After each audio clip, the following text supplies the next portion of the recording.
बिंदु Tiwari, associate professor, SD government college Beawar, MA final history, paper 7। हम उपनिवेशवाद और भारतीय अर्थव्यवस्था के बारे में पढ़ रहे थे। मैंने आपको बताया था कि उपनिवेशवाद क्या होता है, इसकी अर्थ और विशेषताएं क्या है।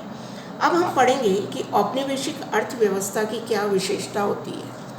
एक साम्राज्यवादी देश होता है और वो एक अन्य देश को अपने अधीन कर लेता है। मैंने आपको बताया था कि किस तरह से जो छोटे देश होते हैं इन साम्राज्यवादी देशों के अधीनता स्वीकार कर लेते हैं।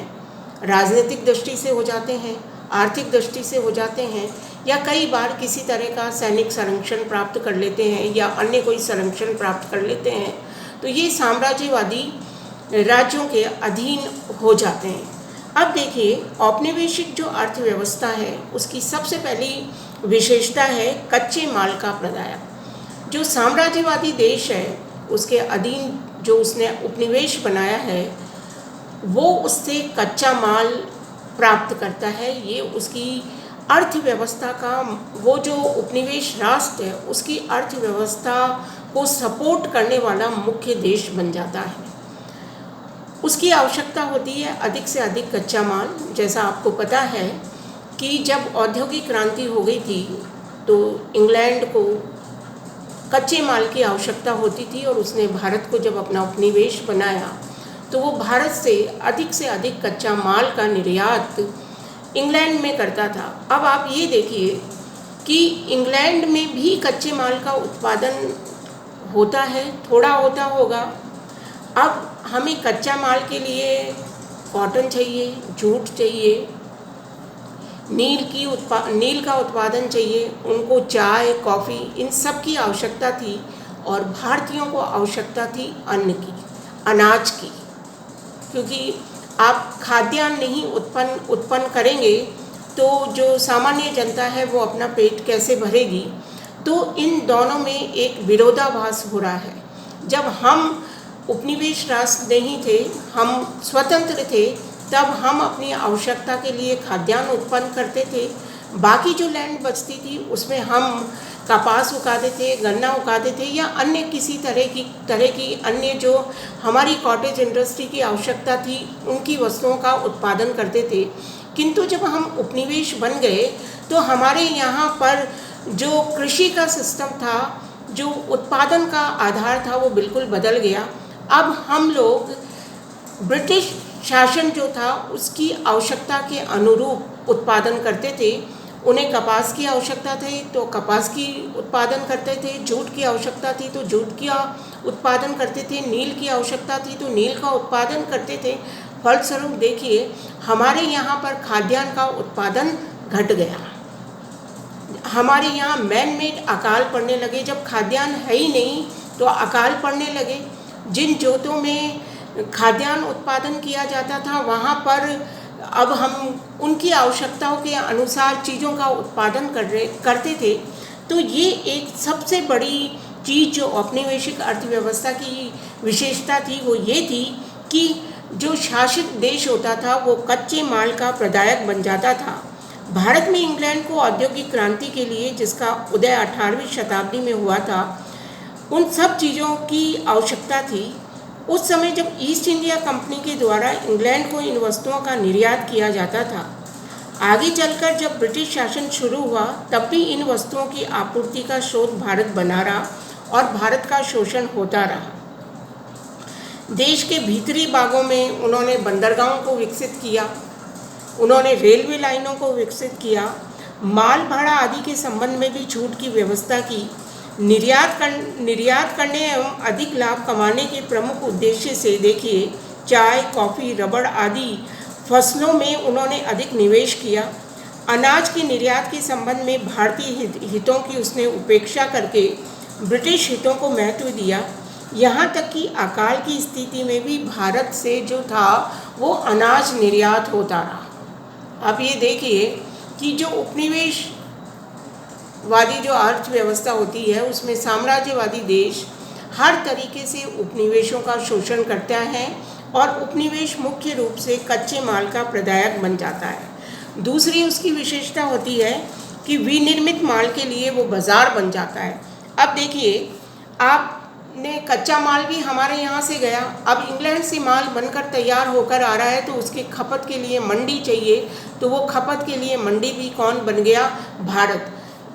विडंबना देखिए, भारत से ही कच्चा माल गया, कच्चा माल बनकर तैयार माल के रूप में भारत आया और भारत उसी माल को अपने पैसे से खरीद रहा है। तो भारत को कितनी गहरी चोट पहुंच रही है।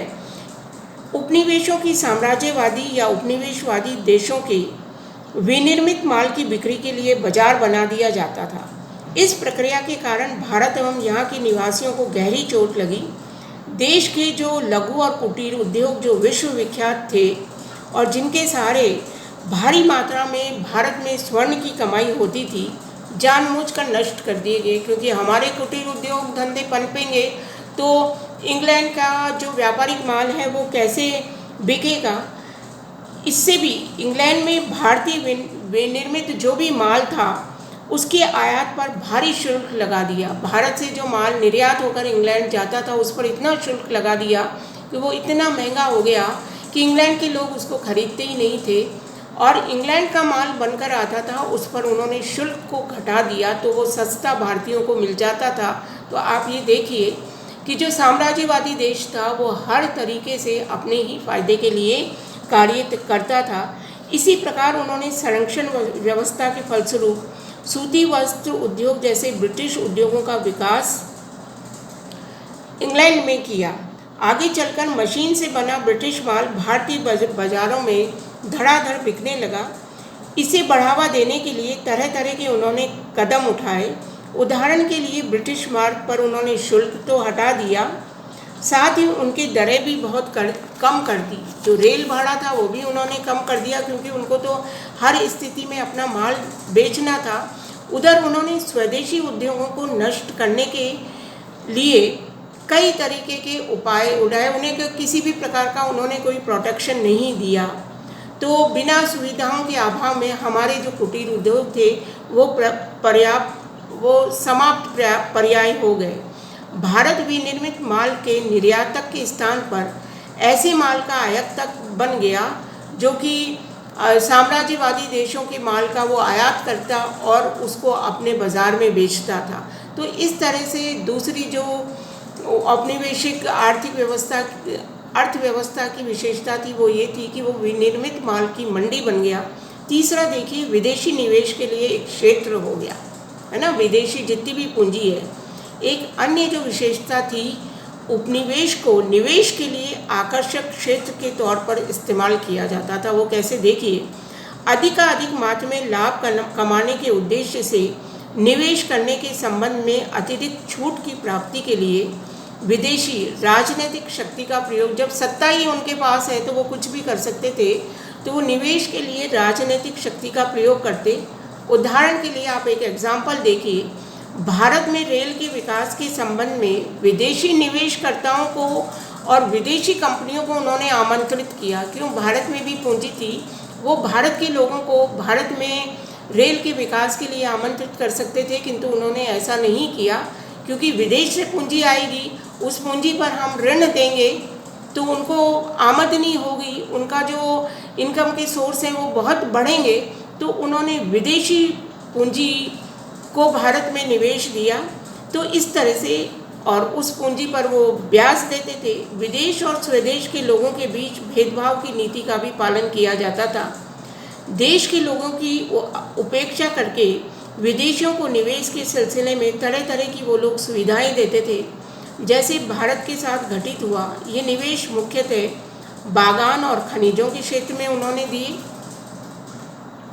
इसके अतिरिक्त खनिजों को निर्यात के क्षेत्र में उन्होंने दिए, विशेष बढ़ावा दिए। उत्पादन से लेकर साम्राज्यवादी अथवा उपनिवेशवादी देश को निर्यात करने तक की हर कड़ी पर औपनिवेशिक देश का शोषण करने के उद्देश्य से विदेशी पूंजी का उन्होंने जहाजरानी, रेल परिवहन, बैंकिंग, बीमा व्यवसाय आदि महत्वपूर्ण क्षेत्रों में प्रयोग किया जाता था। तो इस तरह से देखिए कि निवेश जो था वो लोग किसका करते थे, अपने ही लोगों का करते थे। उन्होंने भारत में पूंजी को बढ़ावा नहीं दिया, हमारे ही लोग पूंजी लगाते और उस पूंजी पर मुनाफा कमाते, ऐसा उन्होंने नहीं किया, है ना। आपको जैसे पता होगा जमशेदजी टाटा ने बहुत प्रयास करके भारत में उद्योगों की स्थापना की, पर उनको भी किसी तरह का सपोर्ट नहीं दिया। भारत में देखिए पूंजी निर्माण कैसे होता, जब उद्योगों का निर्माण करने के लिए आप ब्रिटेन से लोग पूंजी को इनवाइट कर रहे हो, ब्रिटेन से लोगों को इनवाइट कर रहे हो और उस पर आप ब्याज दे रहे हो, तो हमारी पूंजी जो है वो तो ऐसे ही रह गई। तो इस तरह से चाहे जहाज रानी हो, रेलवे हो, बीमा हो, बैंक हो, सब में उन लोगों ने ब्रिटिश पूंजी का ही निवेश किया, क्योंकि भारत में ब्रिटिश की पूंजी का निवेश उनके लिए एक सोर्स ऑफ इनकम बन गया था। तो इस तरह से हम देखते हैं कि जो साम्राज्यवादी लोग थे वो उपनिवेशों को हर तरीके से इस्तेमाल अपने फ़ायदे के लिए करते थे।